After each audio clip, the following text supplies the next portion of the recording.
বছর ঘুরে আবার এসেছে মে দিবস। দেশে যখন তাপপ্রবাহ চলছে তখনই এলো শ্রমজীবীদের অধিকার আদায়ের দিনটি। তবে বৈশাখের তীব্র গরমে ভালো নেই শ্রমজীবীরা। মে দিবসে দেশের বেশিরভাগ অফিসই ছুটি। এই দিন ছুটি কাটানোর জো নেই শ্রমজীবী রিক্সা চালকদের। প্রচণ্ড গরমেও তাদের নামতে হচ্ছে জীবিকার সন্ধানে। তারা বলছেন ঘরে বসে থাকলে চলবে না তাদের সংসার। উপায় নাই, বসে থাকলেও তার কাজ হবে না, বসে না থাকলেও আবার বাইরে লোক কুলায় না। বাইরে বারে বারে এক খেপ দিয়ে 2 খেপের সময় জিরাই। এক খেপ দিয়া এক খেপ যদি লাগে 10 মিনিট 20 মিনিট জিরাই, আবার শরীর জুড়ায় আবার আবার আর এক খেপ বারে বারে ধরি। না বাড়ি হলে খাবো কি? খাবার খেতে খাবার কে দেবে? রাত্রে তো প্রচণ্ড গরম, ওই ঘুমাই একটু উঠি আবার বাড়ি বাড়াই, আবার রাত্রে তো ঘুম ভালো হয় না। একটা খেপ মেরে হিসেবে বসে এখানে 20 টাকা খরচ করলাম, বেড়ে তো বসে আছে 1 ঘন্টা হলো, ইনকামই তো নাই। পেট চালানি বললে তো মুশকিল হয়ে যাচ্ছে এই সময়। রাজধানীর রিক্সা চালকরা বলছেন গরমে তাদের প্রাণ উষ্ঠাগত। কিছুক্ষণ রিক্সা চালালে কিছুক্ষণ বসে থাকতে হচ্ছে।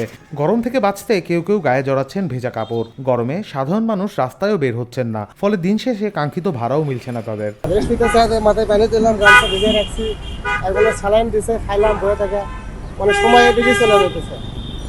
তারপরে মানে বাসায় কি করবো চিন্তা করতেছি, দেশে যাবো না কি করবো, এত গরমে থাকতেও পারতেছে না।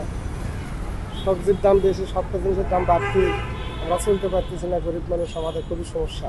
আগের থেকে অর্ধেক কমে গেছে, অনেকটা কমে গেছে ইনকাম। মানে আগে যেরকম আমরা আধা বেলা চালাইলেও মনে করেন যে 700-800 টাকা কামাই করতে পারছি, এখন তো আধা বেলা সারা বেলা চালাইও 700-800 টাকা হয় না।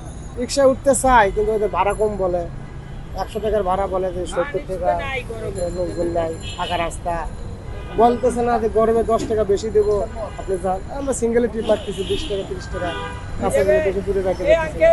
অনেক গরমের জন্য মানুষ বাইরে না করতে না, তেমন কম বাইরে, আগের মতো তো ইনকাম নাই। রোডের রান্না ফাঁকা সব, এসব রোড সবসময় দাম থাকে, ফাঁকা হয়ে না। গরমে যারা কেউ ঘরতে বেড়ায় না। আমার সরকার কয় বাইরে না, জরুরি কাজ থাকলে বেরোবেন, নাইলে বেরোবেন।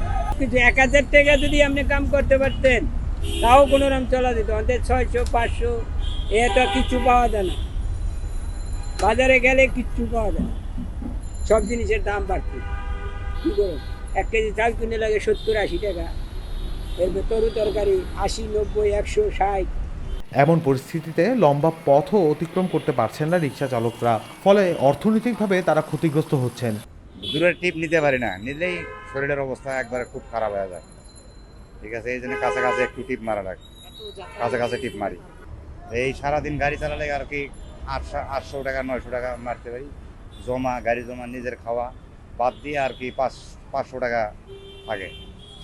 এটাই মনে করেন যে বাড়িতে পাঠায় দিই।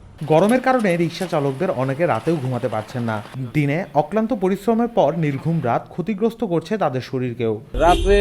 রাতে তো গরম, আপনার ফ্যান ছেড়ে ঘুমাতে, ফ্যানের বাতাসও গরম, সময়তে কারেন্ট থাকে, সময়তে থাকে না, এই পরিস্থিতি। কারণ আল্লাহ পাঠাইছে দুনিয়াতে গরিবের ঘরে নিয়ে, মানে এইভাবে বাইরে চলন লাগে। এদিকে কেউ যাত্রী পেলেও চাহিদা কম থাকায় অনেকেই ভাড়া কম দিচ্ছেন। বাইরে না তো বাসাতে ভাড়া কম দেয়, আরো ওই যে একটা উঠছে, এটা বাইরে দিয়ে দুনিয়া ঘুরে 50 টাকা ভাড়া দিলে দেওয়া বসে দিব কেটা। সরকার খালি স্মার্ট বাংলাদেশ করে, কিন্তু গরিবের তো বিচার নাই।